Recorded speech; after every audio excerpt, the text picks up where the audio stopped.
At Safaricom, I think we've always said that sustainability is a journey.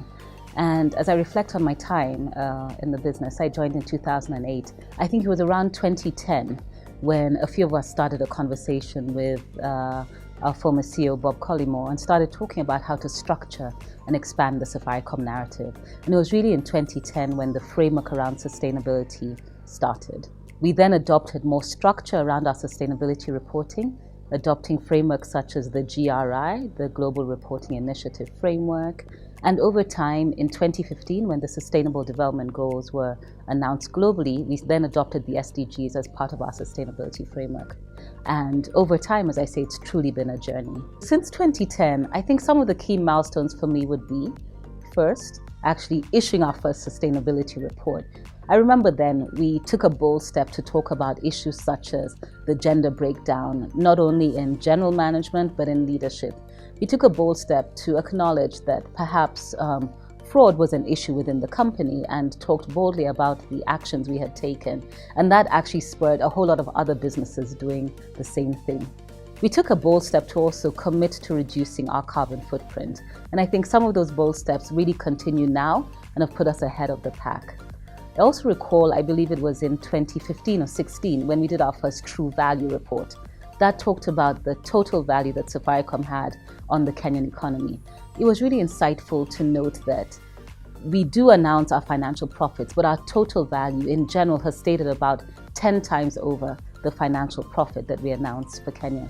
I remember in a specific year, the data was that we had supported about close to 190,000 jobs directly and over 800,000 jobs indirectly, and that really is remarkable. Through the sustainability docket, Safaricom has been able to really elevate itself and join other global influential companies, talk about important issues such as sustainable development, carbon footprint, gender and gender equality issues. We truly are maybe a small company globally, but I do believe that we punch above our weight and we have a solid and strong track record in the area of sustainable business.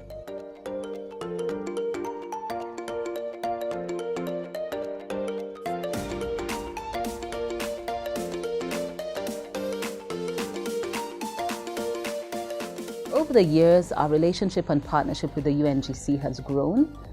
We've been speakers at their forums, which are held often in September in New York. We provided technical support for the local partner here, the Global Compact Network Kenya. So yes, over the last 10 or so years, we have been interacting with the Global Compact. I think the interaction perhaps became more solid and more structured over time as we also evolved as a business. So in my new role, one of the key tasks I have at hand is really to continue to build and grow the membership of the UN Global Compact in all of the countries around the world. We have also struck up partnerships with organizations such as the UN Environment Programme, UNEP, around technical assistance and joint programs on environmental areas. We also work very actively with UNICEF, that is the UN agency that works around children's education and mothers' health. We then were one of the first companies to set up a children's rights policy. At a global level, some of the partnerships we have are with the Shared Value Africa initiative. This is a forum that aims to drive inclusive business. My roots have always been really around community work, community service, and if I could articulate it better and where my commitment lies, it's really to driving forward the development agenda for Kenya and now in my new role, the development agenda for the world.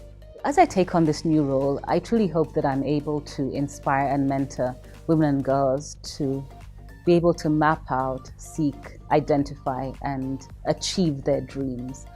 For me, I haven't gotten where I have on my own, and I have to acknowledge the mentorship and support from a broad number of people, family, professional colleagues, and other colleagues within the business. I also think that the strong and focused leadership that we've had at Safaricom has helped me be able to drive the agenda forward. But I also really firmly believe that it is important for women to be able to lift up others as they continue to rise. And for me, that's a commitment that I wish to make.